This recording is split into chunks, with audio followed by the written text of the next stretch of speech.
listening to WMNH 95.3. The commander to the supreme leader, Matzo coming down.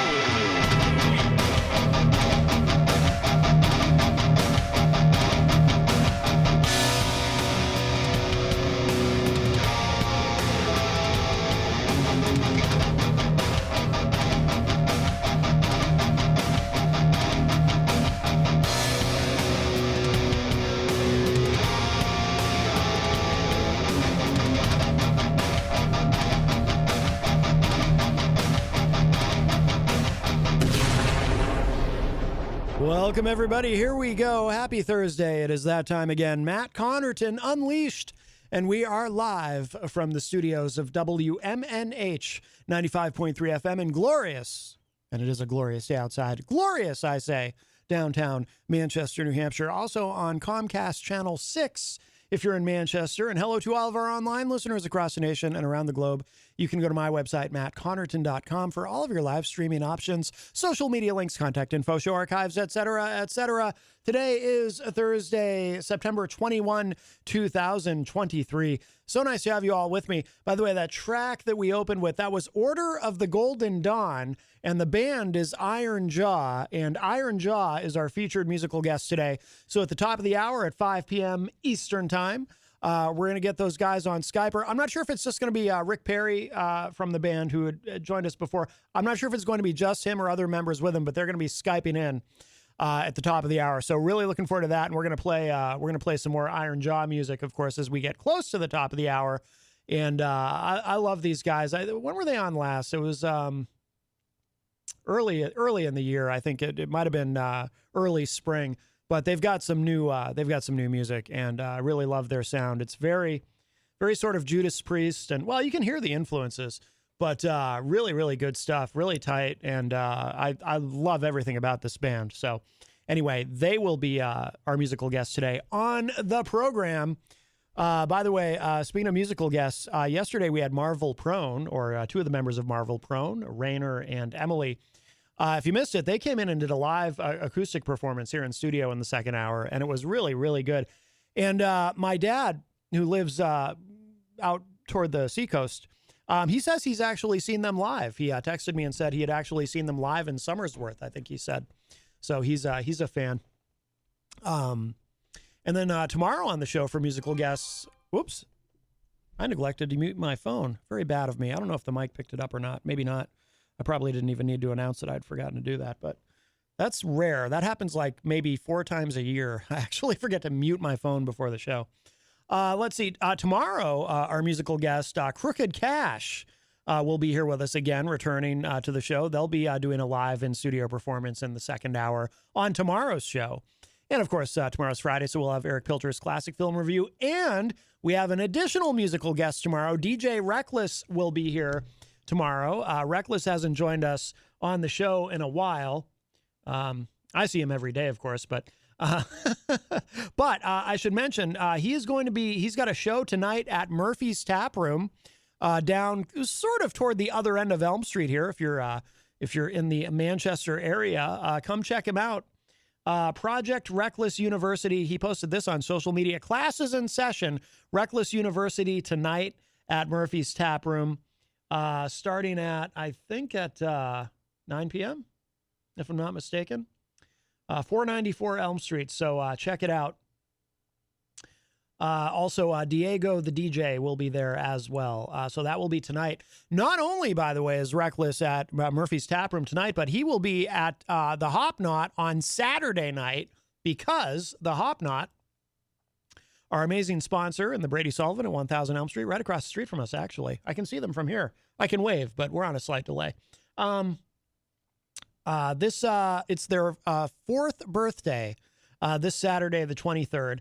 And so first in the afternoon, they've got some things going on. An afternoon of live music.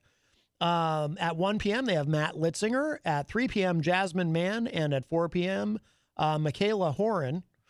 I wonder if she's related to Kevin Horan, who we've had on the show, and who also plays there a lot. But yeah, so they've got Matt Litzinger, Jasmine Mann, and Michaela Horan. And then they're going to close for a few hours from 5 to 8 p.m. to get ready for the evening's festivities.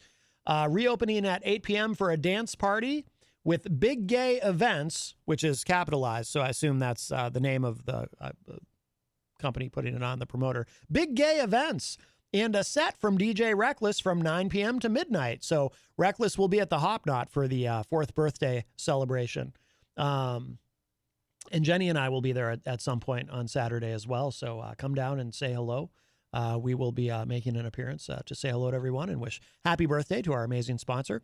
By the way, today is Thursday, which means tonight at the Hop Knot, a very popular feature there, Trivia Night, as they do every Thursday night, hosted by the great Broderick Lang. The only thing is, we do recommend that you call ahead to reserve a spot because those spots fill up very quickly because trivia is a very popular feature there. So you will want to call ahead to reserve your table. Unless you're not going to partake in the trivia, you might just go to enjoy some delicious gourmet pretzels or have something from the ever-growing assortment of craft beer. So lots of good stuff going on there. I have one other announcement to make, by the way, but let me give the show info, the contact info for the show. If you'd like to join us today on the program, 603-250-6007 is the studio line. 603-250-6007. You can also text me at 617-917-4476. I'm on social media at Matt Connarton. You can email me, matt@mattconnerton.com. And of course, you can interact and opine in the Facebook live chat, and we will be saying hello to everybody in there in a moment. But the best thing to do so that we can hear and enjoy your dulcet tones is to give us a call at 603-250-6007. And we'll hold off on the announcement because our friend Shannon is on the line. Hi, Shannon. Hello. Hello. I've been hearing you have a new intro. I'm sorry? You have new... Oh, wait. Hold on. Is that better? You have new intro music? I have new intro music, yes. And that's... who? Oh, that is from Jerry and the Scumbags. But Mr. B made a new version of that specifically for my show. Oh, okay. Now, is it always that short? Because it was... I haven't know. That's a little. I heard it, I had to shut it off. That's a little personal, Shannon. But I am Irish. Yeah. What I say? Oh, never mind. I'm sorry. I think we're talking about two different things. The song from Jerry. The first time I heard it, I had to shut it off because of the air raid siren. Oh yes, there is an air raid siren in the intro. Yes. You don't like the air raid siren, Shannon? Well. Quick story. I was in New York, Smithtown, Long Island, and it's not something... the fire department was nearby, the school where I was at. And their tone is an air raid siren. Well, that's a little screwed up. I don't know. It just... it was just very... startling. I understand. Well, you should be startled. It's Matt Connarton Unleashed. Yes, but to hear an air raid siren in the middle of the night at the fire department down the road, it was just weird. I can see where that would. I can see where that would be a bit troubling and perhaps even traumatizing. Yeah, I don't know. Yeah, but not yes and no. But anyway, that's it. And I was going to say now. I always mix these guys up. Bruce Dickinson, it's Dickinson, right? Yes, Bruce Dickinson from Iron Maiden. Okay. Then he went on his own, right? He did. Did he do a solo? During the 90s, he did do some solo albums, which are very. I Don't Want to Be a Tattooed Millionaire. Oh, great song. Yeah. His solo stuff actually, to be honest, sounds a lot like Iron Maiden. Tattooed Millionaire is a great song. The album Chemical Wedding is really good. I recommend it for anyone who might be a fan of Iron Maiden but not familiar with Bruce Dickinson's solo work. But yeah, he did some really good stuff on his own, and then eventually, of course, he went back to the band. Okay. All right. Just about every time I could say this for tomorrow because you've got other stuff to talk about. It's about I know I can never say it. What's the thing you're on Fridays?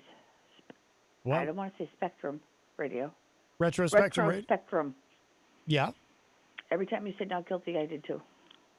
Oh, on the plagiarisms. Yes. Good. Because there is a difference. Now, you got to think. You go into a courtroom, you have two purple sweatshirts. Mm-hmm. Someone's going to say, they're exactly alike. They're the same. Mm-hmm. Well, no, they're not. If you look real intricately, there's another seam there. Right. So they are not similar. They're different. Exactly. See how I did that comfort? Yeah. Yes. Yeah. Okay, have fun. All right, Shannon. Have a good night. All right, Bye-bye. thank you. You too. Bye-bye. All right, that was our friend Shannon, and that does open up the line for you, 603-250-6007, 603-250-6007. We should mention that, by the way, too. Shannon reminds me that tomorrow night on Retro Spectrum Radio with Pauly C., as we do every Friday night from 8 to 11 p.m. here at WMNH, and I have the honor and privilege of being one of Paul's co-hosts on that show. Tomorrow night, we are doing the third and final installment of our song plagiarisms, where Paul presents a song that was actually plagiarized from another song. And, of course, we have a spirited debate after each one about whether it actually was plagiarism. Many of those I declared not guilty. I should have a gavel because, you know, there are a lot of chord progressions that are very common in popular music, and there's a lot of those so-called plagiarisms that to me are not genuine plagiarisms. Plus, it's very easy. I mean, as a musician myself, someone who's written some songs, you know, it's very easy to write something and think that it came from your own imagination, and then not realize in the moment that it actually is something that you had heard somewhere else, and it kind of seeped into your subconscious mind, and you know, you think you're writing something new when in actuality you're rewriting something that somebody else had already written. It happens a lot in music. Of course it does. It happens in any kind of creative endeavor. It happens in stand-up comedy. There's even a term for it, parallel thinking, when different stand-up comics come up with very similar sounding jokes and routines who never necessarily heard the original version of it. They just, you know, they came up with their own version on their own. But tomorrow night will be part 3 of that. And I saw Paul posted on social media that also tomorrow night we'll be getting a return visit from our friend Dan Randall of Dan Randall and the Randlettes. So really looking forward to that too tomorrow night on Retro Spectrum Radio with Pauly C. So the announcement that I have is we're going to be creating something new in connection to the show. But separate from the show in that it's going to be on the at my website, mattconnerton.com. We're going to create a section on the website that people who are part of the show, fans of the show, consistent listeners, however you want to describe yourself, friends of the show, a page on the website that you can join and then post and comment directly on a forum on the website. You'll just have to, you'll have to sign in with your email address, but it'll be kind of like a Facebook group. And we do have one for the show, the Matt Connarton Unleashed After Show group on Facebook. But I've been thinking about this for a while. I wanted to create a space kind of separate from social media where people can comment or make suggestions for subjects or whatever it is that you want to say. If you want to fact check something that you heard on the show, I wanted to create a place where people can go without being super worried that, oh, this is social media. I might get in trouble. I might get blocked. I might get this. I might get that. Somewhere where none of that will be an issue or a concern. So I am creating a section like that at mattconnerton.com. So we'll still have everything else. We'll still have all the Facebook stuff and everything. But we are going to create a separate thing. It's not a membership type thing. It'll be completely free. You just sign up for it with your email address, and then boom, you're in. And you can go in and post things and comment on other people's posts and whatnot. But we might get show ideas. We might get subject ideas for the show from that if you want to make suggestions. And I see Scott Robinson in the Facebook live chat, which is fortuitous because Scott, your name's about to come up. So that will be active probably tomorrow, actually, and I'll tell you all how to get to the page. There won't be much on it at first. It will be very sparse, but over time, there will be some exclusive content there that, and I'm even going to, I'm thinking about creating a part of that section. I was thinking about calling it the Melanie Files, because I see she's in the chat room too. And it'll be just every day I'll go in and I'll post everything that Melanie posted in the Facebook live chat that I couldn't say on the radio. I'll go and I'll post it in the on the page on the website. So the one thing though that I need your help with is I need an idea of what to call it. And the reason, Scott, I thought of you is because you'll often say in the chat room, hello, all my fellow Connartonites or something like that. So I was thinking about calling it Connartonites. And that's what, those of you who sign up for it, that's what you'll be. You'll be Connartonites. But with all respect to Scott, I'm not married to that idea. So if somebody has a better name, please throw it out there. You can call the studio line or say something in the Facebook live chat or email it to me or text it to me. But do so soon, because this is going to go live probably tonight at midnight. And like I said, there won't be much to it in the beginning, but you'll be able to go in there and post whatever you want. It'll be completely uncensored. The only things we won't allow in there, just, similar to on social media, of course, nothing pornographic. If not that anyone in our audience would do that, but if you post something pornographic in there, obviously we'll delete that. And of course, no hate speech. That should go without saying. But it has to be, in order for it to be, it's going to be a high bar, because I want this to be as open and free as possible. So, it has to be actual hate speech. If somebody makes an off-color joke and I look at it and I think, somebody somewhere someday might be a little bit bothered by this, no, that's going to stay.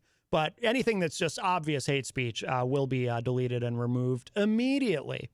So that's the plan, but I need to know what to call this. But it will be, like I said, it's going to be a very open forum. Once you've signed into it, you can comment, you can post in there, you can say whatever you want to. If you're the kind of, you can get into debates with people in there. If you're the kind of person who gets offended easily, or if if it hurts your feelings, if people disagree with you, then you're not going to want to participate in it, though, because I don't want to be a moderator, but I will interact and engage with what people are saying in there, and we'll bring some of that onto the show in terms of suggestions for topics and so forth. So there you go. But I need to know what to call it, so I need you guys to help me with that. And speaking of calling, we have somebody on the line. Hi, welcome to Matt Connarton Unleashed. Who's this? It's Ridley. Hey, Dave Ridley. How are you? Oh, not bad. I like the idea of just forum.connartonunleashed.com. Well, it'll be at mattconnerton.com, because I already have the website. I'll just be adding a section to it. And I don't want maybe forum.mattconnerton.com maybe.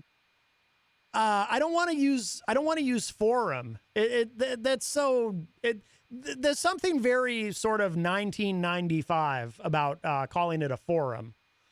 Nah, it needs a better name than that, Dave. Okay. You got anything else? You got anything else you can? I mean, I don't mean you got anything else that you wanted. I assume that's not what you wanted to talk about. But I mean, do you have any other suggestions before we move on to whatever it is you were calling about? Nothing I could think of, but I really appreciate you doing that. When we lost web forums and that type of thing, and everybody migrated to Facebook, that was a big disaster for the United States. That was a big disaster for the United States? Yeah, I think so, because we lost these sort of decentralized, heavily trafficked means of communications that we had in 2008, 2003, that era. Mm-hmm. It was very easy to communicate, mass communication on the internet through web forums, and Facebook centralized that and then censored it. Right. Oh, Jenny is suggesting the Chronicles of Connarton, but that's too long, Jenny. Connartonites is better because it's just one word. Connartonites. What do you think of Connartonites, Dave? Well, at least it's short. I don't think it sounds kind of like a mouthful, but at least it's not a lot of letters. Right, right. Although looking at it on the screen, it does look like a lot of letters, actually. But anyway, all right. Well, Dave, what's on your mind, my friend? So some news from the federal courthouse in Concord. Oh. Yes. So apparently, because as I've complained about on this show a few times, I think they ban cameras. They've banned cameras in the federal courtroom? In the federal courthouse, the whole building. You can't get one through the security checkpoint. Oh, you mean if you want to go in there and film? Yeah, or at least they banned filming. Oh. Is this a recent development? No, this goes back decades. Oh, okay. It's just one of those long-standing grievances with the federal government and why they shouldn't be in New Hampshire. All right. Yeah, go ahead. The news is that now two people have challenged that with civil disobedience, and I guess a week ago they went to the federal courthouse and tried to film inside the federal building during it's preparatory to a sentencing hearing, and both of them were arrested. Now, what were they arrested for exactly? They charged them with violating some. I think it's probably a federal rule. Mm-hmm. I'm not sure if it's a law, but it's a ban on filming inside federal courthouses. Okay. What about do you know? Does New Hampshire allow filming in state court? Yes. Okay, so it's only a federal thing. Now, it's a little bit more complicated than yes. I should say generally is probably the right word. I have been arrested once for trying to film in the court lobby at Keene District Court. I feel like this was. I was just going to say, I feel like I've seen videos online of people doing that specifically, in fact. Yeah, and since then, over time, more and more people have gone in there and done it. And actually, the day I did it, someone else was filming me, and they didn't arrest them. They filmed my arrest and didn't get arrested themselves. I filmed it live, so the video survived. This is like a pre-planned act of civil disobedience. It was like announced in advance, and a crowd there and everything like that. So sort of a textbook civil disobedience. I don't know. I didn't know about this until today. It happened 8 days ago, so I don't know if I'm not sure it was announced in advance. The one in Concord. Wait, what just happened 8 days ago? The arrest at Concord happened 8 days ago. Okay. I just wanted to be clear. I wasn't sure if you were referring to that or the time that you were arrested in Keene. No, I was arrested in 2009. Oh, okay. But yeah, they charged me with disorderly conduct, I guess, for failing to turn the camera off when ordered. Yeah. For failing to blind my viewers.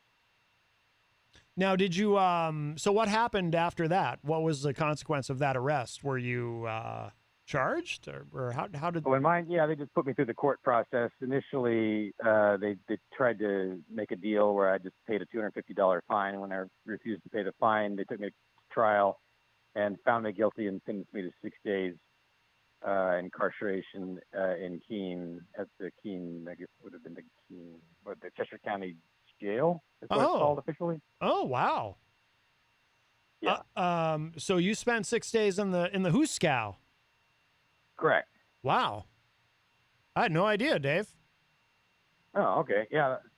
You've been the to only time I've been arrested, but that's just that one. But I didn't call it talk about me. This is just the latest, and it's more useful, I think, what these guys did than what I did, because they're striking at the root of our suffering, right? The New Hampshire Department of Corrections, or the Keene District Court, is not the main problem in the world, right? but the federal government is. Like, that is the number one problem facing the world right now, is the federal government and the behavior of it, right? The torture chambers, the new war started every 10 years, the 20% tax rate. It's just endless, what they do that even China doesn't. I'm just still curious about your experience in jail. Like, did you have to shiv anybody? Have to what? Did you have to stick a shiv in anybody to survive? Shiv? No, I was fairly popular in this one. I'm not always popular when I go to jail, but in this case I was. Oh. Yeah, guards would stop and they would come by the cell to meet me. Oh, you're Ridley. And you were a celebrity, huh? Very nice. yeah, it was real nice. And then the block that I was. So what I did was I refused to provide them information when I went in, Uh-huh. which cost them more money, and it's an administrative hassle for them, and they have to put you in solitary confinement and stuff like that. Wait, they put you in And- solitary confinement? Correct. I was in solitary confinement the whole time, basically. The whole time? Dave, I'm sorry, but Pretty much. this is way more fascinating to me than the other thing. So what was that? Oh, What was that like being in solitary confinement? Was that, I mean, I can't even imagine. well, I mean, they give you your own apartment, basically. Yeah, It but was- aren't you it in a was little little bit boring? But I could still communicate with other inmates or detainees or whatever you want to call them. Uh-huh. So there were 6 other guys in there, and so we could all talk to each other. We kind of forgot what each other looked like, but Oh. we communicated and we started organizing. While we were in there, Organizing. we did various. I wouldn't be doing that in there, Dave. That sounds like government to me. You start organizing, creating your own little government in the prison. Were you going to create your own government and then secede from the jail? we would have seceded if we could. Yeah. Well, yeah. There you go. But yeah, for instance, like one guy got in trouble. He misunderstood his instructions or something like that. They were going to punish him. Yeah. So we all made a little letter writing campaign. Each of us wrote a letter to his supervisor to try and protect him.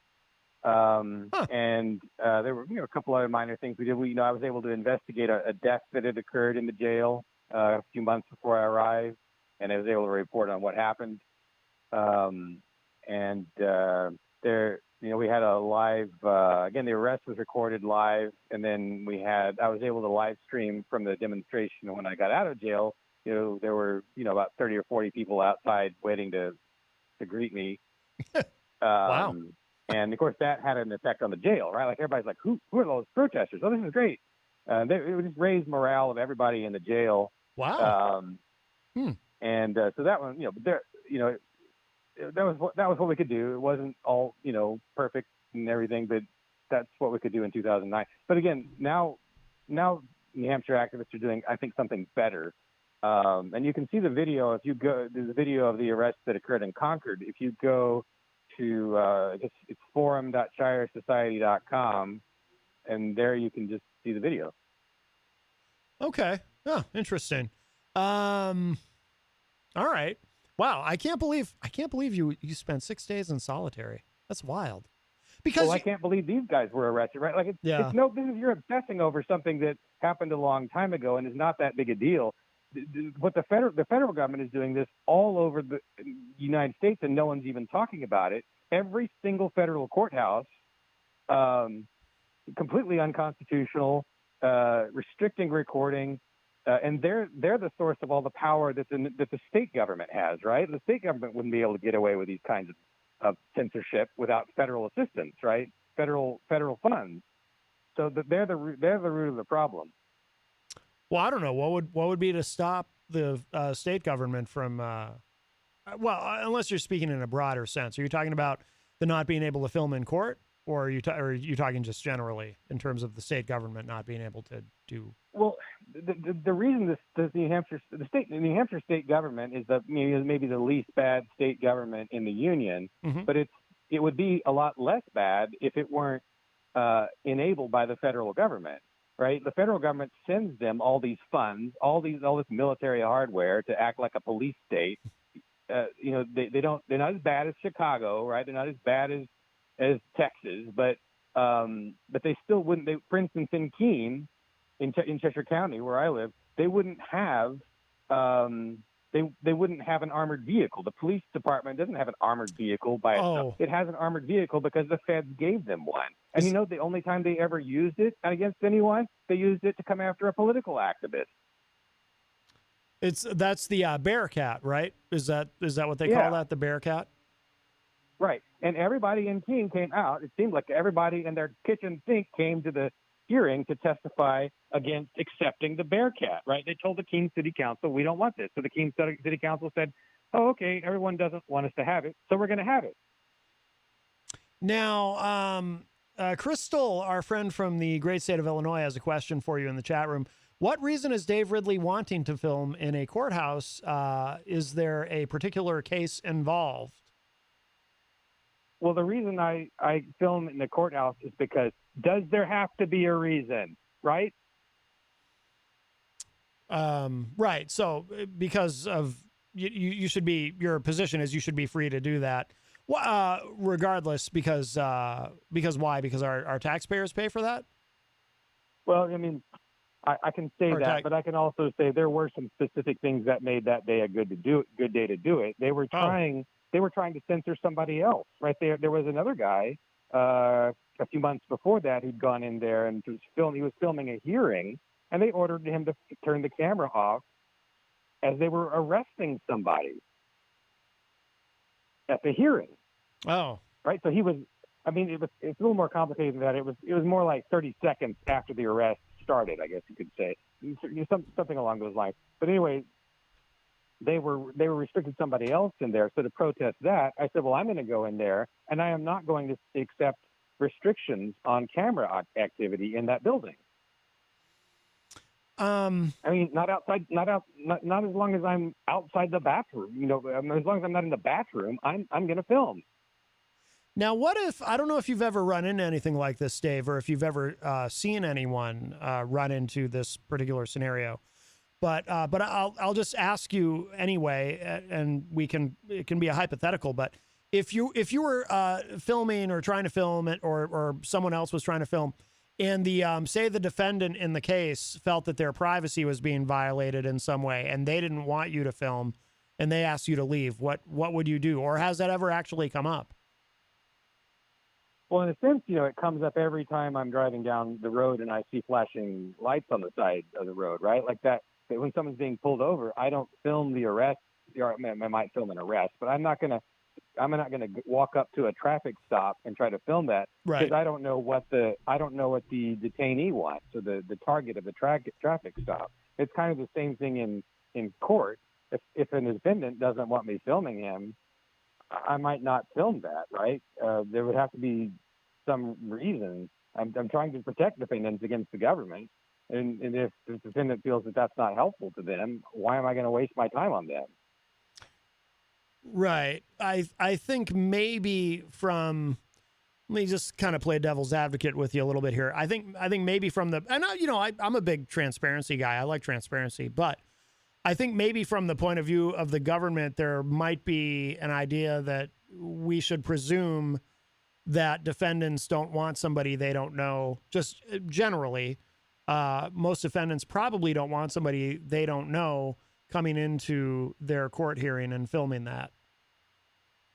You know what I'm saying? Bear in mind, I'm not saying I'm against people filming defendants in general. They have the right. People have the right to film a defendant at court and film all court proceedings. They should also be able to film, actually, I believe, the jury deliberations. Because it's all public. It all affects the taxpayer expenditures. But I'm just saying, I probably wouldn't focus on that in most cases, unless if the defendant wanted me not to. Right. I would hope that you would, and I would assume, actually, that you would respect that if someone asks you to not film that, not film them. But I mean, it's a little bit complicated, because if you think about it, George Orwell, what did he say? Journalism is printing something that someone doesn't want you to print. Everything else is public relations. So it's not just because someone doesn't want you to film something doesn't automatically mean you shouldn't film it. I take your point. Okay. Now, so what happens to so these two individuals who were arrested? What are they charged? Are they what's happening now? Because this just happened, right? 8 days ago. I just found out about it. I don't know what the charges were specifically, and I don't know if they're out yet. Okay. Yeah, the details are on forum.giresociety.com. I don't have them all in front of me. Are they people you know? Yeah, it's Frank Staples and Jason Gerhard. Staples is he's a cranky, angry activist who came out of the juvenile system, in New Hampshire. Oh, He's boy. like annoying, but the state government created him. I was going to say, he sounds, I bet And then bet he's fun at parties. Yeah, and the other yeah, one... if the state government doesn't like him, it's the state government created him, so they can blame themselves. But and the other guy is Jason Gerhard, who is a state rep. Oh, no kidding. I was going to say, I don't know him either, but he's a state rep. Okay. Yeah. Huh, interesting.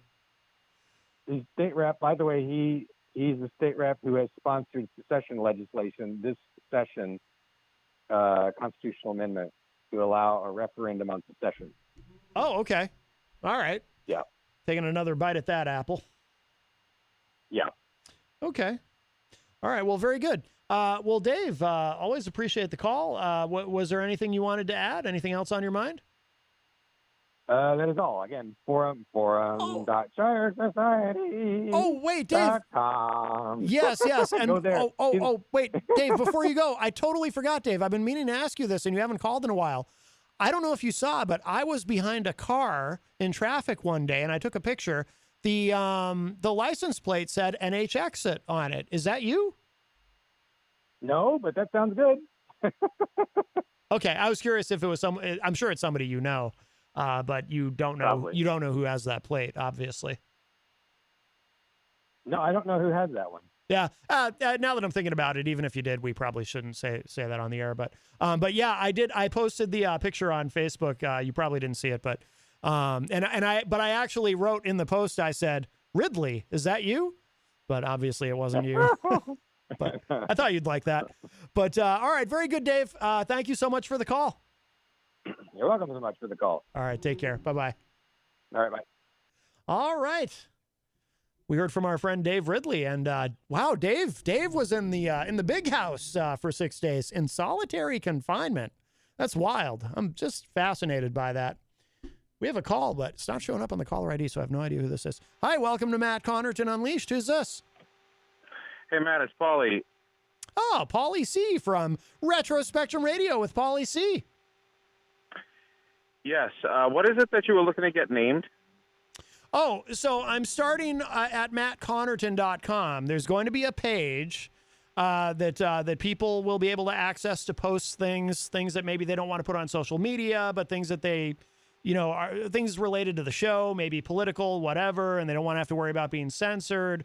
And so it'll be like a page for the show, but it'll be separate from social media. It'll be on my website, and right now I'm leaning toward calling it Connartonites, which was Scott Robinson's, because he calls, he'll sometimes come into the chat room and he'll say, "Hello, my fellow Connartonites."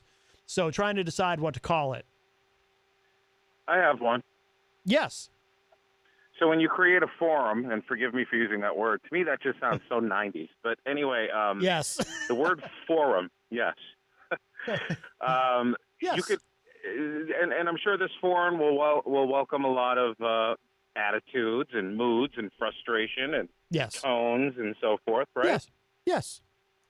So why don't you call it Connor Tones? Connor Tones. Connor Tones. Oh, I kind of like that.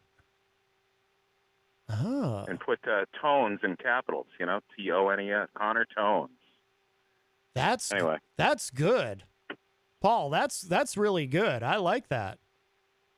Oh, thank you. Yeah. You can use it. $50. Wow. I'll write you an IOU.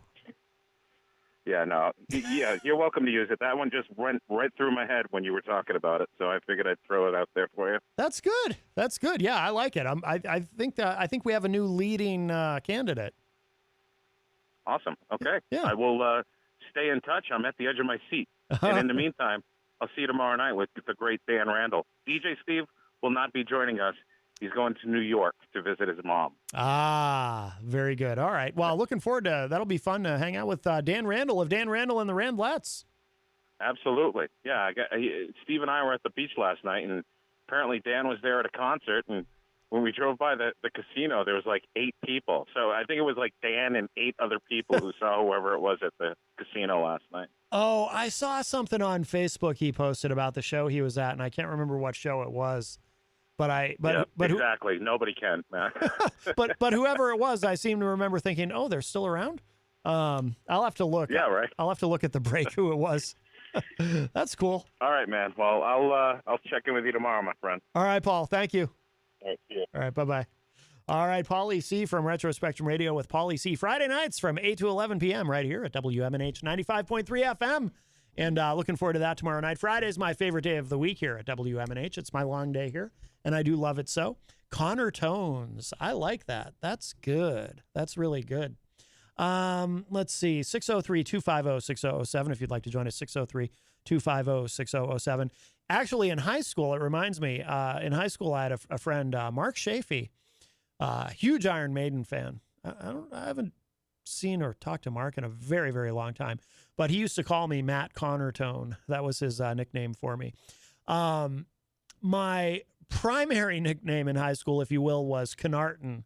And that came about because on the first day of school every year, all these teachers, they'd be doing the roll call on the first day of class, and they'd get to my name and they'd be like, Matthew Connarton? I was like, no, it's Connarton. But for some reason, the educators in Concord, New Hampshire would really struggle with my last name, which is odd in a way because the first syllable ends in a double consonant, C-O-N-N, which usually indicates that is where the emphasis would go. Connarton, not Connarton. But for some reason, that's how they'd say Connarton. Like, no, that's not it. But it caught on. Eventually, after a while, a lot of my friends, not all of them, but a lot of them started calling me Connarton. But yeah, Mark Chafee used to call me Matt Connarton. Let's see. We'll say hello to everybody in the Facebook live chat. Mike from Queen City Cabinetry joins us. Queen City Cabinetry, of course, one of our great sponsors here at WMNH. He's in the chat room. Also, EZG Eric Gagnon says, happy unbirthday, peeps. Jenny is in the chat room, of course, and says, shalom, peeps. Also, Melanie La Liberty from the great state of Vermont joins us. Crystal from the great state of Illinois joins us. Tom Blanchard from right here in New Hampshire joins us and says, hi, everyone. Carol Zaworowitz is in the chat. Scott Robinson says, I vote for a section where we have more Eric Gagnon and Tim reports. Is that, entertainment reports? Is that what you're saying? Reports. Is that possible, Matt? That's up to EZG. Crystal in the chat room says, music plagiarism. Does that include musicians who paid to use the copyright to, quote, rewrite parts of the song? For example, Diddy's I'll Be Missing You. That song did come up on the show, but in that case, that was, he sampled the entire Every Breath You Take by the Police. But yeah, they worked that out legally. And then Sting actually performed that live with Diddy at the MTV Video Music Awards that year. Scott Robinson says, will I get royalties? LOL, just kidding. Well, you would have, Scott, when I was going with Connor tonight's, but I really like the Connor tones. Let's see. Scott also said, when this thing opens up, I am hoping to engage with this Dave Ridley. I have a lot of questions for him. Oh, Pauly C says Sting got 100% of the royalties. That's right. I forgot about that. That's right. Yes, we did get into that. That was one of the songs this past Friday. Let's see. Crystal also said, or do they consider songs like that something other than plagiarism because they are changed lyrics, but the background music was reused and repurposed into a different style of music from the original? Well, yeah, that wouldn't be considered a plagiarism because it was obvious, But there are a lot of plagiarisms. Led Zeppelin, of course, being the worst offenders of all time. Paul had put together entire Led Zeppelin segments, and actually we've done a couple of entire Led Zeppelin shows about their plagiarism because they stole. There's no other way to put it. And don't get me wrong, much love and respect for Led Zeppelin. Although if I never hear Stairway to Heaven again for as long as I live, I'm fine with it. Great song, but the first 100,000 times I heard it over the course of my life. After that, I was good. But, Zeppelin's so blatant. They even stole a song from Joan Baez, which was shocking to me, but I learned that from Paul. Let's see.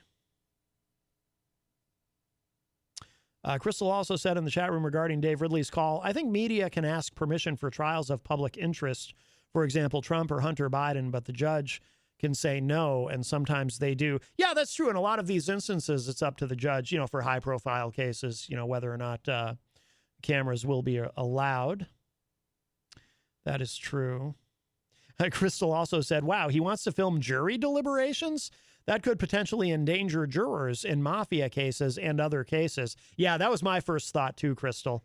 That was the first thing that I thought of too. Not that there's any such thing as the mafia. I just want to throw that out there. I don't want to leave here and there's a bomb in my car. The defendant would know who and what the jurors were saying to each other. Dangerous. I think if filmed, it would taint and prevent the jurors from talking things out for fear of retaliation. Yeah, I absolutely agree with you, Crystal. I'm not on board with that either. I think that would be very problematic, actually filming jury deliberations. Chris Rose from the Commonwealth of Massachusetts joins us in the chat and says, good afternoon. Good afternoon, Chris. Crystal said, teachers used to butcher my name too, both my first name and they'd say Godspeed versus Goodspeed. Yeah.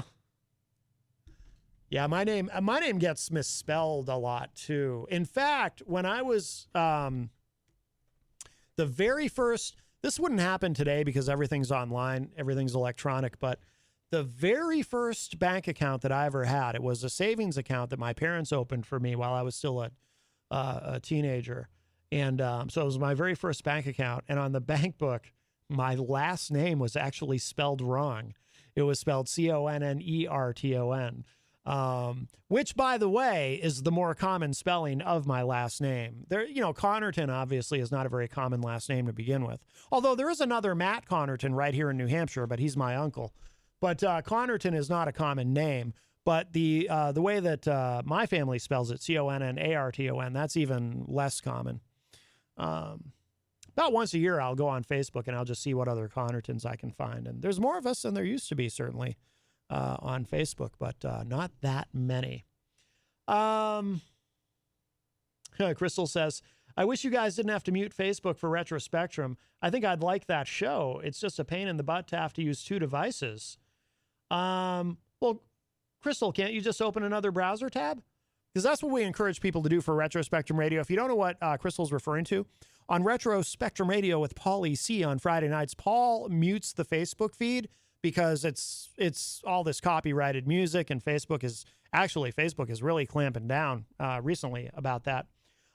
So what we encourage people to do is go into the Facebook live chat with us, but then open a second browser tab and just stream the show at WMNHradio.org. Just click listen live and you're good to go. Shannon's on the line. Hi, Shannon. I just got to ask you to be quick because we're on a schedule. I got a musical guest. Well, see, now I'll be excluded because I can't participate. But how about confoolery? How about what? Tomfoolery, confoolery. That would be cumbersome, Shannon. But I like it. I like it, confoolery. But it'd be too much. It would be confusing to people. Connarton, though. Yeah, Connarton's is good. Paul really came through with that. I like that one a lot. Connarton's. Yeah. I like Make it. Sure you pay him his finder's fee. Yes.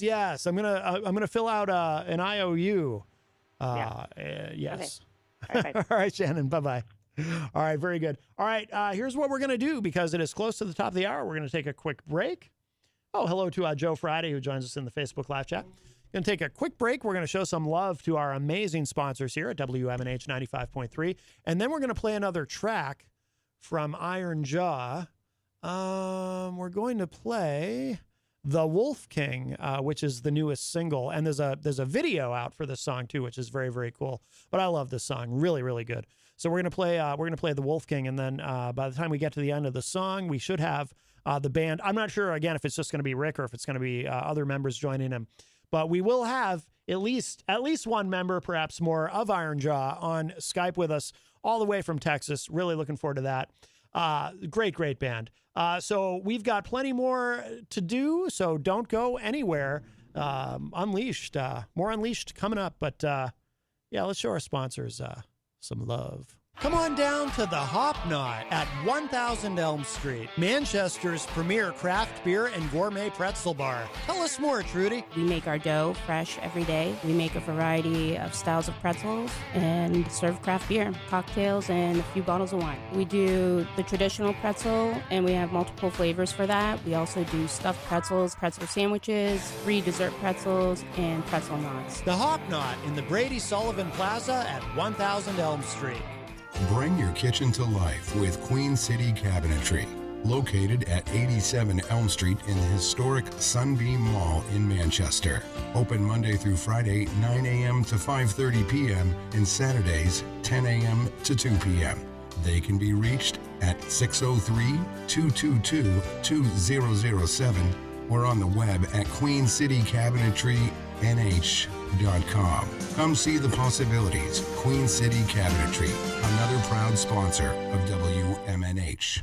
Clemento's Pizzeria, family friendly, awesome for a date night. Clemento's Pizzeria. For delivery, call 603-782-8450. Clemento's Pizzeria, the best pizza in town. 1875 South Willow Street in Manchester, New Hampshire. Best cocktails around. Come in as friends and leave as family. This hour on WMNH is sponsored by CGI Business Solutions, located at 5 Dartmouth Drive in Auburn. They serve all your business needs, including employee benefits planning, corporate design and business administration, investments and wealth management, and customized business insurance solutions. Their phone number is 866-841-4600 or on the web at cgibusinesssolutions.com. WMNH, rip the knob off.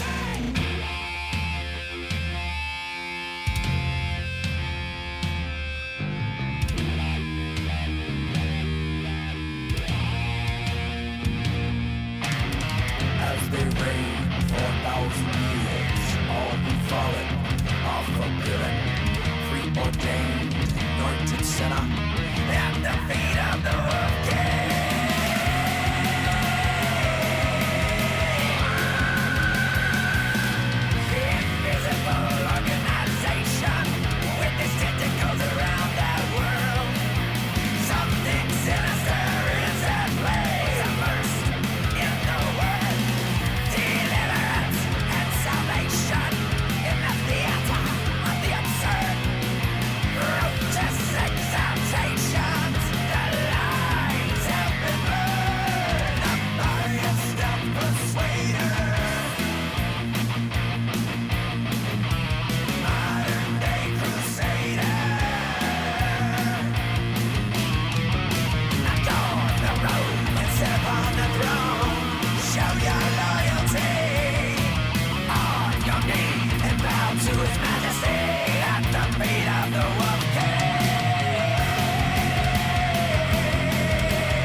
Oh, that is so good. That is the Wolf King, and the band is Iron Jaw. And we have joining us via Skype all the way from Texas. So I know Rick is on there because it's his name on the Skype account. Rick, are you there? Yeah, can you hear me, Matt? Yeah, absolutely. You sound great. And is it just you, or do you have some other gentlemen there too? Just me. Just you. Okay. I love the new track. It's so good. Great. I'm glad you like it. Yeah. Yeah, I feel like you guys have evolved. Obviously, you've been on the show with us before, and I was already a fan, but that's next level. And I like the video too. I watched the video on Facebook, and really good stuff, man. Oh, well, very much. Well, you're our singer Todd Pack. He put the video together. Okay. Now, does he do? You've got some other videos too. Does he do all the videos? Is he the one who is responsible for that? He has been. Yeah, he started doing the videos. I guess one of the last songs we did a video for on the first album. He did the video for that one, and because it was costing us too much to get someone else to do the videos, and we were trying to be self-sufficient. We wanted to put out videos for almost all the songs because it's the best way to get them for them to get some traction and some good exposure on social media that way. Yes. The way people consume music nowadays, it's a lot better to have a music video. So we decided we wanted to have a video for every song, and but that was going to be too expensive, of course. But so Todd took it upon himself to figure out how to do it, and he shoots them on his iPhone and edits it together, and turns out pretty cool. It's amazing, isn't it, that we live in a time where the technology has become so advanced that you really can, you know, using your iPhone, you can shoot videos and then edit them, and it's just amazing. And you can put out videos that look, you know, totally professional. Like you don't know watching a video like that, was it shot with an iPhone or did they bring in expensive cameras and a whole crew and everything? You literally don't know, because you're able to do such amazing things now with the technology. It's so amazing to live in a time where, I know I keep saying amazing, but it really is amazing to me that we live in a time. It is amazing that the technology has progressed that much. Yeah. That really, as long as you have some creativity, you know, you really can almost achieve almost anything. It's mind blowing to think about, you know, because I've been doing this for a while, and back then, you know, you would have had to try to find some guy and pay him thousands of dollars to do it. But now you're able to do it pretty easily just on your own. So, you know, we look at it as it's fun for us to try to find creative ways to do something on a real low budget and make it look cool. Yeah. Exactly. You know what else is interesting about it too is and it's, you know, the times that we live in, is that for a long time there was this idea, this perception that music videos were kind of a dead art form because, you know, MTV had stopped playing videos, and, you know, a long time ago now, and VH1 too, you know, they kind of phased all that out in favor of reality TV and stuff like that. And so even today there's still people who I talk to, and I'm sure you do too, who are not involved in the music industry at all, who have a perception that music videos aren't really a big thing anymore, when in reality, I would argue there's more music videos than ever being made now, because like you said, they're bigger than ever. They're bigger than ever. Yeah. You don't need MTV and VH1. You've got social media, so you can make a great music video and show it to the world, and it's incredible. And like you said too, you know, ideally you'd like to be able to have a video for every song, but that's difficult. But you know, artists who have, you know, millions and gajillions of dollars, they'll like if Beyonce puts out a new album, next thing you know, there's a video for every single song on the album on YouTube, and it's like, wow, you know, but she's got the budget for it. But it just shows you how powerful the medium of music video still is. It's really incredible. It really is. I think like the last Metallica album, I think they had a video for every song. Yes, they did. and they weren't all like band videos where they weren't actually in their own videos, but some of them might have been animated or different kinds of filmmakers doing it, but they had a video for every song. Yeah. And it's I think that just the way people consume music now, if you're only giving them a thumbnail of the album cover, I don't think they're going to stick around and listen to the whole thing, unless they really like it. But in most cases, they need that extra visual stimulation to lure them in. And, it's fun, though. I don't mind it. I think it's cool. Yeah, absolutely. Did you do all that in one day? The video for the Wolf King? Yeah. We just did that in our rehearsal room. Just wow. Put some lights up and hung up some tarp and and just shot it. It only took a few hours. Yeah. Yeah. Oh, it's amazing. It's amazing. Now, so the new track, is that just a single, or is that part of a new album, or? Well, we had recorded all these songs at the same time, and they were done last year. Okay. We recorded them at the beginning of the year. Like the first song, the first time I was on, you played that song Pyromancer. Yeah. Yeah, and it's the same sessions that Pyromancer was recorded in. We recorded like 7 songs. But like I said, whenever we were on the first time on your show, we, instead of just putting them all out at once, we just wanted to kind of space them out. So we're just putting one out with a video every 2 or 3 months. Okay. And, and that way I just think that each song gets to, really register with people. They get the chance to absorb it and appreciate it. Whereas if I think we lost Rick. All right, let me mute that because Skype's not working. Let's play this. This is Crypt of Rodan from Iron Jaw. Check this out, and then we'll see if we can get Rick on the landline. All right, let's see. I think we've got Rick on the phone. Rick, are you there? Yeah, I'm here. Oh, okay. This will work better, I think. I'm so sorry about that. Oh no, that's okay. Skype can be glitchy at times. You should hear what goes wrong when I have an international artist from the UK trying to Skype in, and it's always. Oh, I imagine. Yeah. You just never know what's going to happen. So I'm glad you're able to. You sound just as good on the phone anyway. So if you are just joining us, Rick Perry, not the former governor, of course, of Texas, but Rick Perry of Texas, but from the band Iron Jaw, is joining us on the phone. And I'll start that track over at the end of the segment, that Crypt of Rodan. That's another really great track. Is that Rodan? Is that a reference to Rodan from the Godzilla movies? Yeah, sort of. It sort of is. Sort of a reimagining of Rodan as kind of a H.P. Lovecraft type monster, that was maybe worshipped by some cult or something.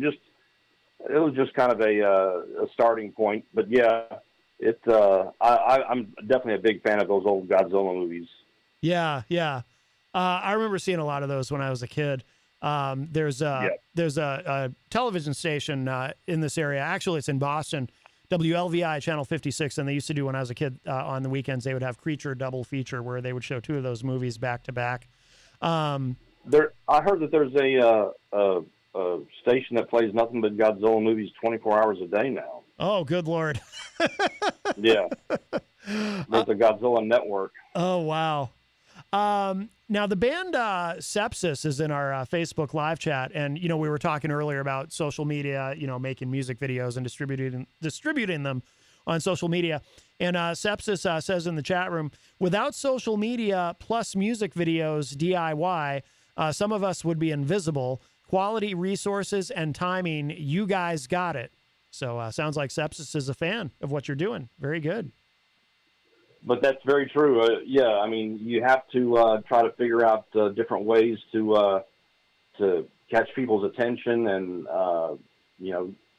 gain some traction. It's kind of like in the 70s, of course, you just had a handful of major labels, and they were the gatekeepers. Mm-hmm. And they decided what was cool, and it was very hard to get your music out to people back then.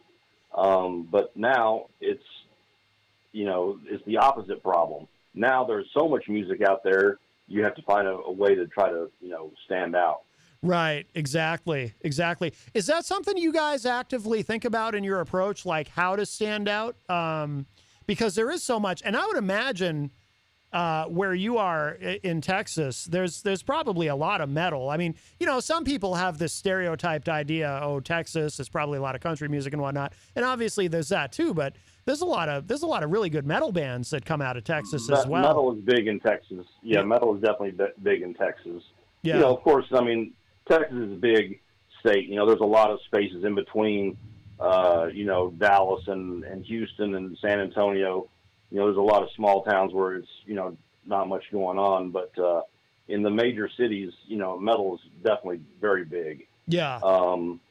And as far as standing out, we just try to focus on, we're not trying to be the most heaviest extreme metal band or the fastest or anything like that. We're just trying to write real good songs and hopefully, catchy, memorable songs with hooks that people will find interesting and easy to latch onto. And that's just what we're doing. That's what we like to do. And so we're just going to follow that path. And hopefully we figure if we're doing something that we like doing, then hopefully other people will like it too. Yeah, having the hooks is important. And I mean, I really love what you're doing. The songs are heavy, they're fast, but they're also very melodic, and which makes it really easy to get into. Are you playing a lot of shows out there down in Texas? We haven't been, but we're about to start again soon. Now, because we've been dealing with the drummer issues. And yeah, we've been auditioning drummers and trying to find a drummer. We don't have a permanent drummer yet, but we do have a very good drummer who is, he's like a world-class drummer. He's going to help us out to do some shows, but we're still looking for a permanent person of our own to do that. So yeah, and I think we found someone. We tried someone out the other day, and he turned out pretty good. So we're gonna see what happens. I can imagine Yeah, we'll be playing some shows again soon because it's actually been the last time we played a show was actually October of last year, and we're definitely itching to play some shows. No doubt. I think that's it's really important for a metal band, I think, to make that live connection to the audience. You got to. Definitely. And I can imagine, though, it's a challenge as far as drummers because what you're doing, those drum lines in, for example, in the Wolf King, which we played earlier, it's pretty sophisticated stuff, and you can hear, the mix is so good. You can hear everything that's going on. You can hear every tom hit, you can really hear the double bass. It's pretty sophisticated. So just finding a drummer who can play that and play that correctly without being sloppy about it, that's got to be a tremendous challenge, I would imagine. Well, there's the good drummers are in high demand, and they are almost if he's a good drummer, he's probably playing in 2 or 3 bands. That's how it is nowadays. Yeah. Because it seems like every drummer's in like 3 or 4 bands. Yeah. So we have found some. We've tried out some people who were really good players, but maybe the personalities didn't fit, and that's important for us too, because if we're going to hang out with someone, you got to have someone that you can hang with. Yeah. The personalities meshing is also important. So, but yeah, there's good drummers out there. We just need to find our permanent one. I've always had a theory that because, it's the same everywhere, I think, where drummers are always the hardest to find. And like you said, they're usually playing in multiple bands. It's the same thing here. And my theory has always been that there's just not as many drummers because, when you're growing up and you decide you want to start playing music and you start talking to your parents about, I want to get a musical instrument, I want to get a guitar or a bass or whatever it is, they're like, no way are you going to have a drum kit in the house. Exactly. Your parents, if there's one instrument your parents are going to try to steer you away from, it's probably that, or maybe the tuba, because those get pretty loud, but there's always some kid down the street practicing that says tuba off key or something like that. Right. Yeah. In the afternoons. Yeah. So, drums, drummers a special breed. You got much more equipment to lug around, and it always takes them longer to set everything up and tear it down, and it's a pain in the ass, I guess, being a drummer. Oh yeah. That's why I've wanted to play guitar. So, but you got to have them though. Mike from Queen City Cabinetry, one of our sponsors in the chat room, just said, "That's a very good point, Matt. That's why my kid is playing guitar." Yeah. Exactly. But yeah, so it sounds like you've got somebody potentially, so that's good. That's good. Yep. And when you guys do play out, what's the live show like? Are there any theatrics, or do you keep it simple? Because the music is kind of, I can see, it's got that epic vibe to it, so I can see how it would lend itself to some cool stage effects. But I don't know if you're doing that. We try to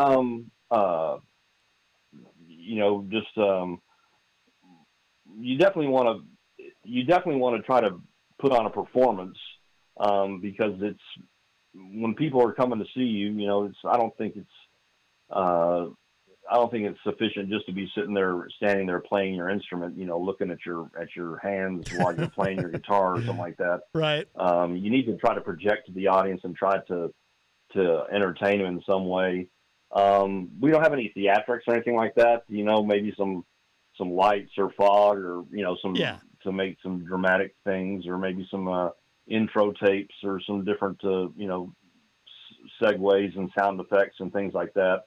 But really, it's pretty raw, loud, in-your-face heavy metal, and I think that the crowd just reacts to the energy of the musicians, the musicianship, and the performances. So we usually have a good crowd at our shows, and they're into it, and it becomes a nice circle of energy. They give energy to us, and we give energy right back to them. So, I miss playing on stage, and we can't wait to be playing some shows again soon. Oh yeah. Are there other bands in your area that when you are actively playing out that you kind of, how sometimes bands, it happens really by accident, I think, most of the time, but bands will sort of partner up with other bands and do a lot of shows with them? Yeah, there's several bands around here that we've done shows with. I've been around this music scene here in Dallas for years and years and years, and I know a lot of them. I'm good friends with, quite a few bands from around here, Life of Scars and Siege Hammer and Edge of Insanity. There's quite a few bands.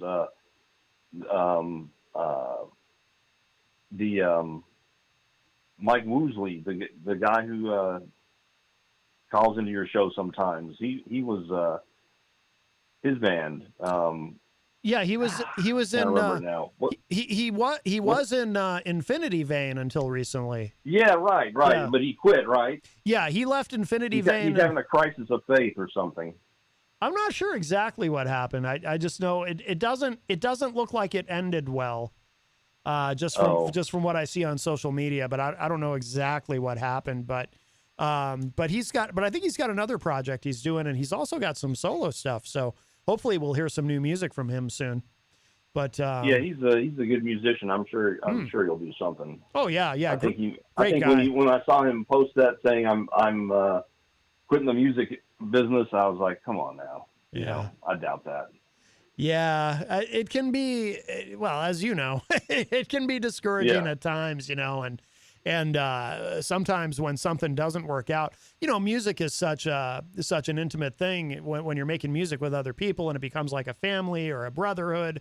And then when it doesn't work out, it really can affect you emotionally, and it does. trust me, I know exactly how that goes because Yeah. I've been in, bands, and then when it falls apart for whatever reason, yeah, it can be very upsetting. But I'm a lifer, and I just, I find something else to jump onto, and Yep. might take you a few months, but I don't know. Even if I wasn't in a band, I think I'd still be playing, for sure. I'd still be writing songs Yeah. at home. So Yeah. I don't know. It's not something I'm doing for money or anything like that. It's just something that I got to do. Right. Right. By the way, speaking of writing songs, who writes the songs in Iron Jaw? Do you all write together, or how does that work? Usually I write the music, or our other guitar player, Jeff Brown, he writes the music. He wrote the music for Wolf King, as a matter of fact. Oh, okay. And then the band as a whole kind of arranges it. Todd wrote the lyrics to that one, Wolf King. He's wrote the lyrics to most of the ones we've done recently. I wrote some of the ones that were on the first album. So, I'd say basically between me and Jeff, we write the music. Todd and myself write the lyrics. But then the whole band, pitches in and helps arrange it. And, everyone has their ideas, and we try all the ideas and, just see what works out the best. Sometimes you have an idea for a song, and then the other band members will hear it, and then they'll take it in a completely different direction that you might have even imagined when you came up with it. Yeah. But it turns out to be, what's best for that song. So you never really can tell. But I think by having us all pitch in and offer suggestions and work on the arrangements, that way everyone's invested in it and everyone feels like they're part of it. And it's just better that way. It's better if everyone feels like, that they have input into the music. Oh, definitely. And I used to be back in the old days, whenever I was like, 20 or something like that, I was maybe too much of a micromanager, and I would think, I had to control every little thing and tell every person what to play, and you play this part, no. And I realized that's stupid and counterproductive. The singer is going to do better if he feels invested in what he's singing. So if he came up with it, he's gonna put more of his passion and soul into it, and that's what makes good music. Yeah, and I always thought it was kind of, I've played in some bands, and if I had an idea for a song and I came up with something and it ended up being different, with the input from the other members, if it ended up being something very different than my original idea, I always kind of enjoyed that, because to me, it kind of made it more of an adventure. It's like, okay, I'm going to start this process, but I have no idea where it's going to end up. It might end up something like what I had in my imagination, or it might end up completely different or somewhere in between. We'll see. But to me, that was always part of the fun of the creative process. Well, that's a mature way of looking at it, because probably in the old days I would have, been too. I had this idea in my mind of what it was supposed to be, and then when it started turning into something else, I was like, no, this can't be, But it is better if other people put their ideas in, and sometimes you got to break free of those, preconceptions, and that's what makes good music, I think, is when everyone puts their flavor in there, Yeah, absolutely. Now, so what's next for you guys? So you've got the Wolf King. That's been out for a bit, right? Do you have the next single already in mind? The next one after that is going to be called Cursed. And that's another good song that I think everyone will like. And I'll definitely have to send that to you as soon as it comes out, Matt, so that you guys can check it out. Please. Yeah. And I think it's going to be a little heavier track, and but still catchy. I don't know. It's got a lot to it. It's got a lot of different changes into it. I don't know what we're going to do for the video yet. We're thinking about that as we speak, but we'll come up with something. and then we have 2 more songs after that. So we got enough material to keep us going here for a little while. Excellent. And then in the meantime, of course, we're writing new ones. So, you know, yep. We're always writing new material, and the metal never stops. There you go. Well, Rick, it's hot down here in Texas, man. You gotta find something to do. So, you know, that's right. That's what we do. How hot is it there now? Now that we're sort of moving into fall, I guess, or maybe we've already moved into fall.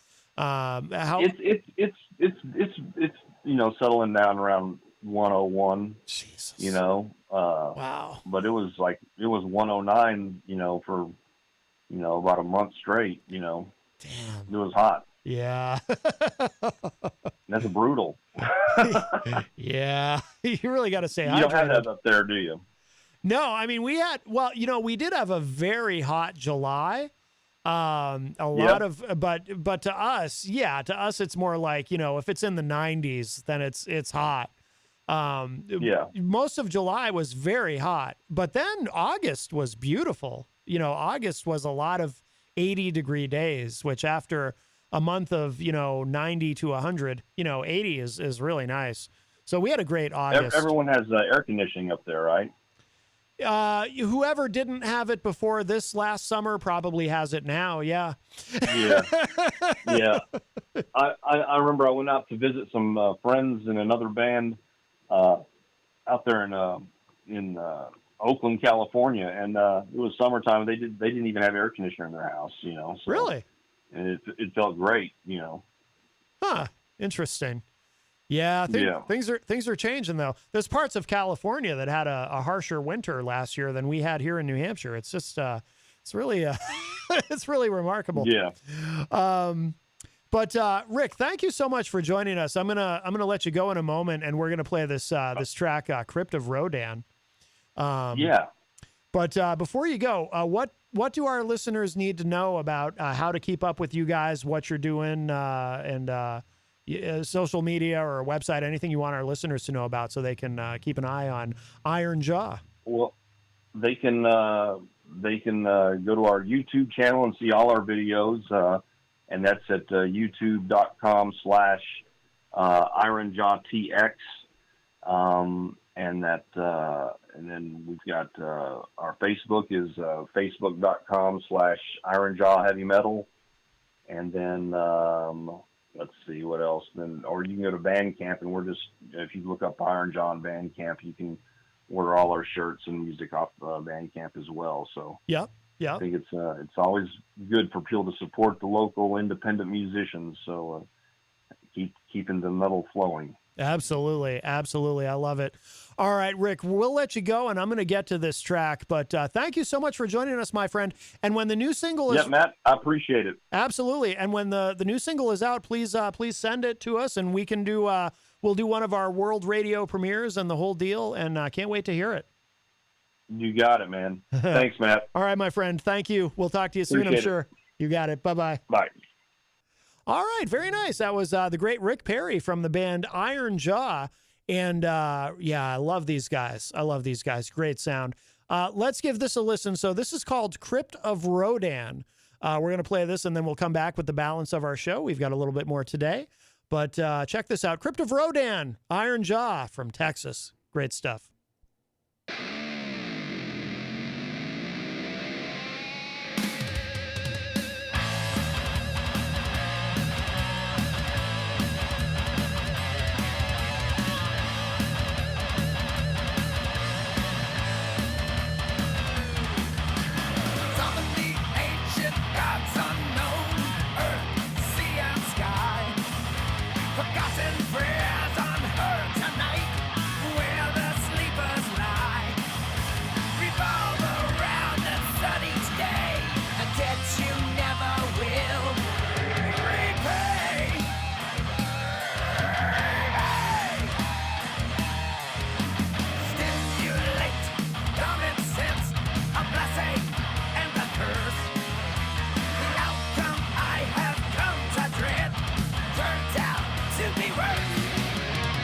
Incantations held to speak high on martial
shadows.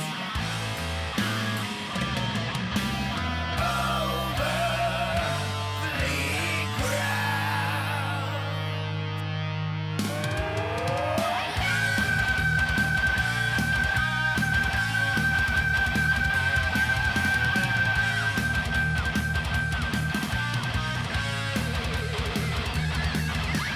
Solstice at the equinox, sacred spell is cast. Prayers unheard for countless years, answered now at last. Let the wings eclipse the sun, the signs of men now come undone. Yeah, undone. Holding fast to fading dreams, awakened by the distance.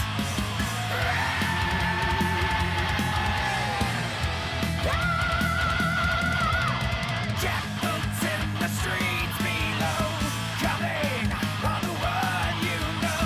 Hearts that beat to ancient tune. Now we enter. Crypt of Rodan, gods of the night. Nocturnal plan, dark wings lift the sand. Crypt of Rodan, gods of the night. Nocturnal plan, dark wings lift the sand.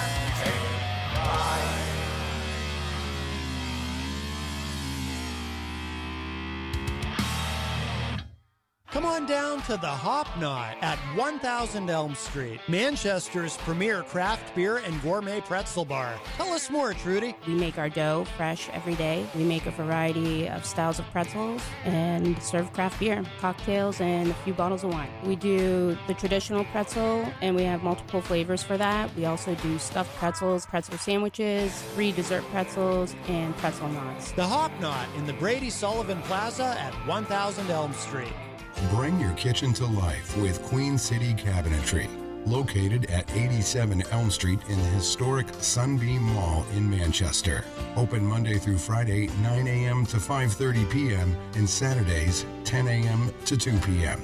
They can be reached at 603-222-2007 or on the web at queencitycabinetrynh.com. Come see the possibilities. Queen City Cabinetry, another proud sponsor of WMNH. Clemento's Pizzeria, family friendly, awesome for a date night. Clemento's Pizzeria. For delivery, call 603-782-8450. Clemento's Pizzeria, the best pizza in town. 1875 South Willow Street in Manchester, New Hampshire. Best cocktails around. Come in as friends and leave as family. This hour on WMNH is sponsored by CGI Business Solutions, located at 5 Dartmouth Drive in Auburn. They serve all your business needs, including employee benefits planning, corporate design and business administration, investments and wealth management, and customized business insurance solutions. Their phone number is 866-841-4600 or on the web at cgibusinesssolutions.com. WMNH, rip the knob off. You're listening to WMNH 95.3. The commander to the supreme leader, Matzo coming down.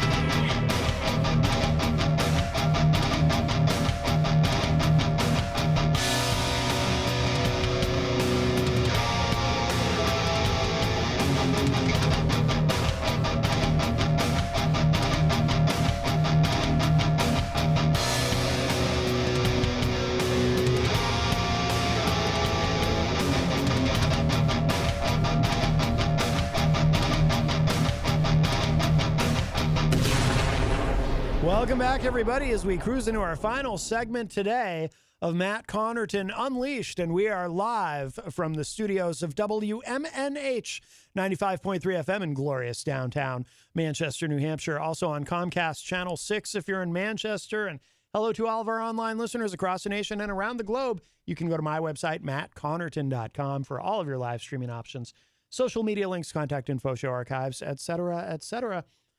Today is Thursday, September 21, 2023. Thank you again to our friend Rick Perry from the band Iron Jaw, joining us all the way from the great state of Texas. We are going to play one more Iron Jaw track at the end of the show. We're going to play the single that we had played before the last time Rick was on the show with us. It's called Pyromancer, another really good track, but love what those guys are doing. Very, very cool. Speaking of musical guests, tomorrow on the show, we'll be joined in the second hour by Crooked Cash. They're going to come in and play live for us in studio, do an acoustic set in the second hour, as they have done before. In the first hour, we have a musical guest, too, a gentleman you might be familiar with. He's been on the show a number of times. DJ Reckless will be with us in the first hour. And, of course, we will have Eric Pilcher's classic film review as well. So a very busy Friday. But speaking of DJ Reckless, tonight he is going to be at Murphy's Tap Room if you are in the Manchester, New Hampshire area. And even if you're not, hey, it's worth the drive. Project Reckless University with music provided by DJ Reckless and Diego the DJ. Class in session, Reckless University at Murphy's Tap Room tonight at 494 Elm Street. So check it out. Not only is Reckless performing there tonight, but on Saturday, he will be performing at the Hop Knot, our amazing sponsor right across the street at 1000 Elm Street. This Saturday is their 4th birthday bash on the 23rd, an afternoon of live music. At 1 p.m., Matt Litzinger will be playing. At 3 p.m., Jasmine Mann. At 4 p.m., Michaela Horan. And then the Hop Knot will be closed from 5 to 8 p.m. as they prepare for the evening's birthday festivities. It says here, reopening at 8 p.m. for a dance party with big gay events and a set from DJ Reckless from 9 p.m. to midnight. So that is all happening at the Hop Knot this Saturday. And Jenny and I will be there at some point during the day, too, on Saturday. So come down and say hello. Really looking forward to that. And congratulations to the Hop Knot on their 4th birthday. Also, speaking of the Hop Knot, too, because today is Thursday, which means tonight is trivia night at the Hop Knot, hosted by the great Broderick Lang. However, we do recommend that you call ahead and reserve your spot because those spots do fill up very quickly at the Hop Knot. Trivia is a very popular feature there. Isaac Banks joined us in the chat room just now and says, hello there, Matt. What did I miss?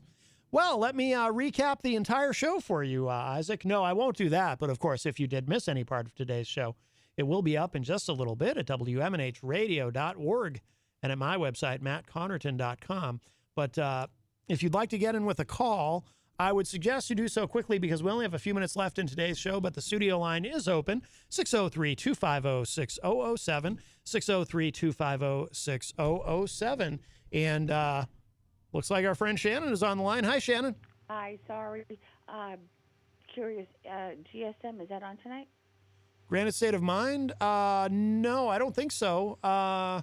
Well, I know right after this show is on Thursdays is Through the Stage Door with Rob Dion.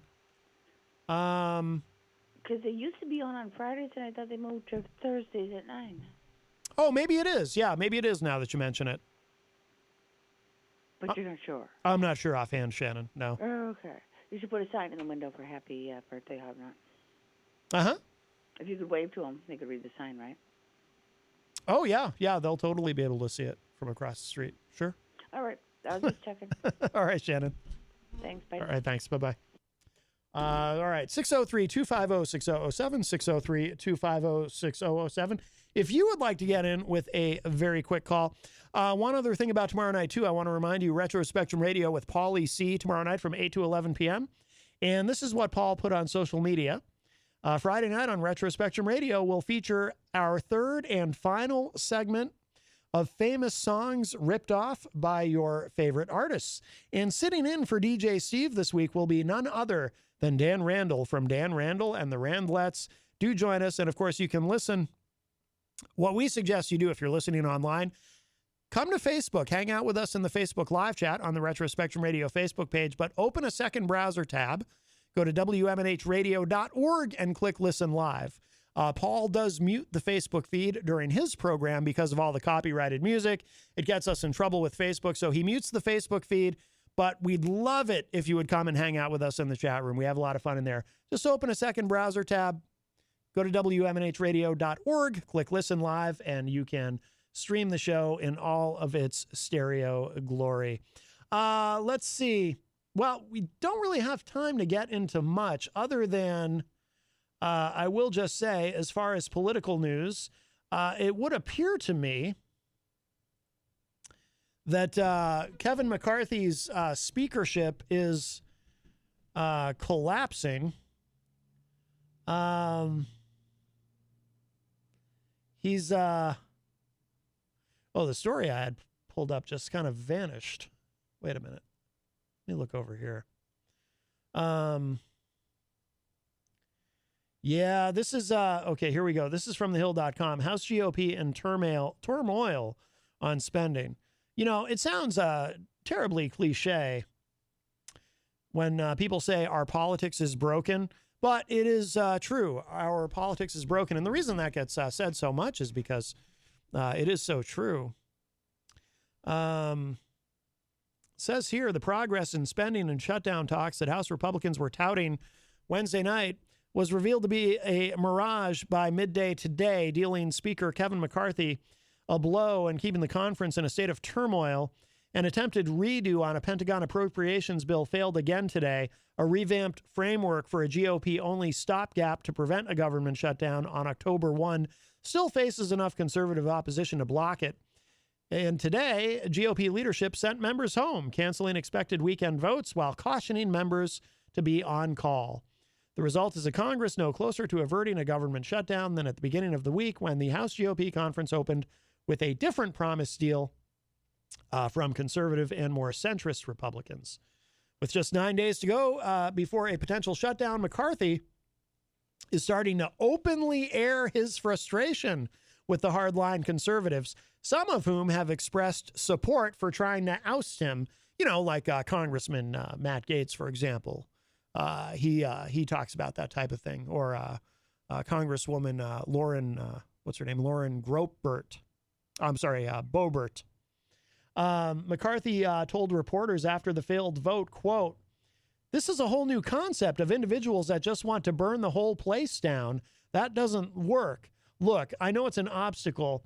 I find it as a challenge, and we're going to solve it," unquote. Thursday's developments were particularly embarrassing to House leaders. On Tuesday, a procedural vote on the Pentagon appropriations bill had failed, forcing lawmakers back to the drawing board to overcome conservative opposition. McCarthy presented a new framework to his conference last night, to pass the Pentagon bill and keep the government open. It received positive reactions from Republicans, and Republicans said they made progress. Yet in a vote before noon today, Republicans refused to move forward, and the GOP was seemingly stuck again. It goes on from there, but we're about out of time. But also our government is about out of time to avert a shutdown. And there's also the real danger. We don't have time to get into this in any depth, although I just want to say quickly, and they could vote, by the way, all this debacle. There's many layers and levels to this. There's the possibility of McCarthy being taken out as speaker. They could hold a vote to oust him as speaker, which has always been the sort of Damocles over his head ever since the 15 attempts to finally gain the speakership, 15 rounds of voting. You might recall back early at the start of the year.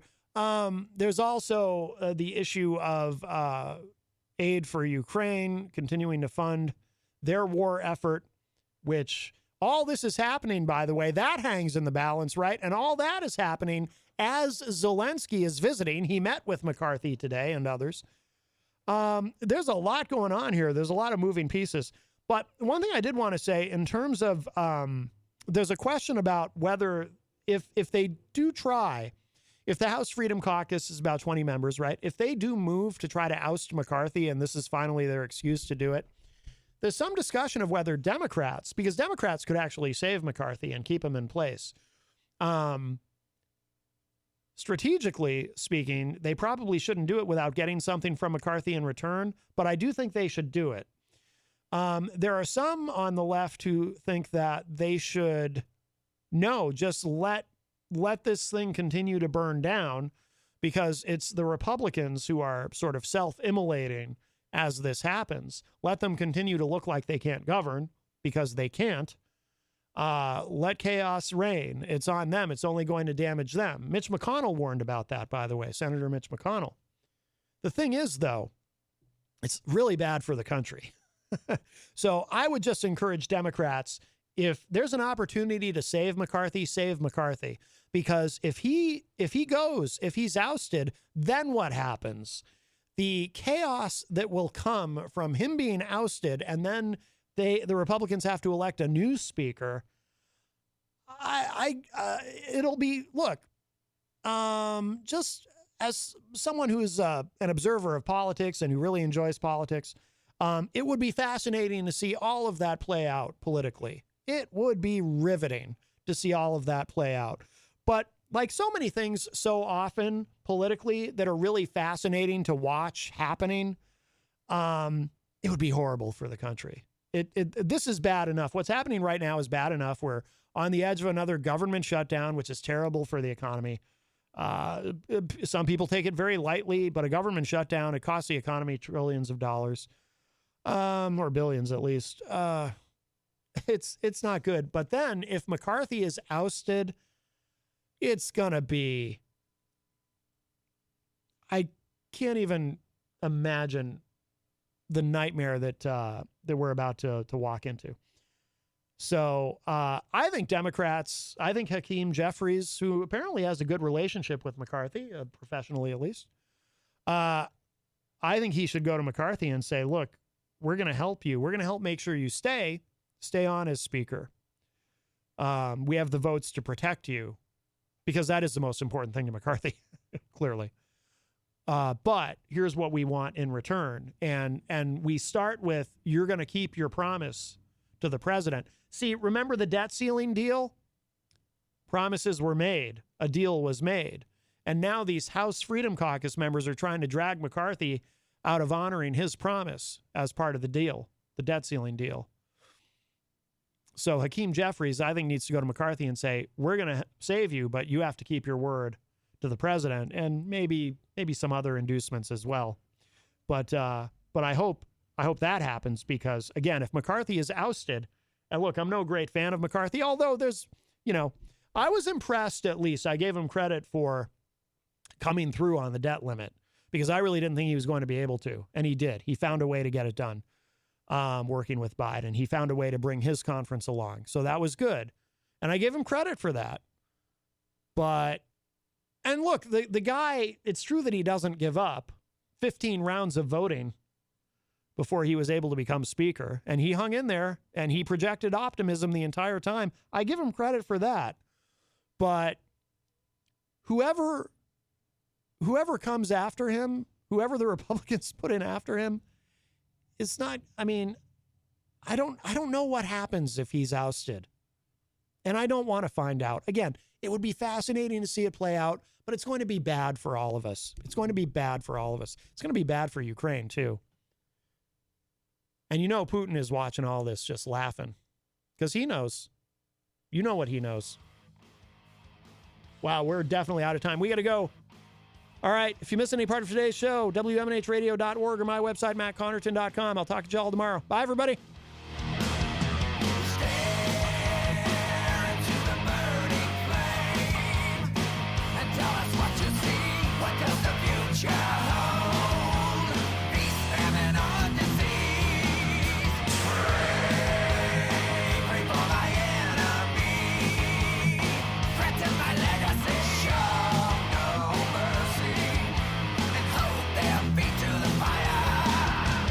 From the halls of Valhalla.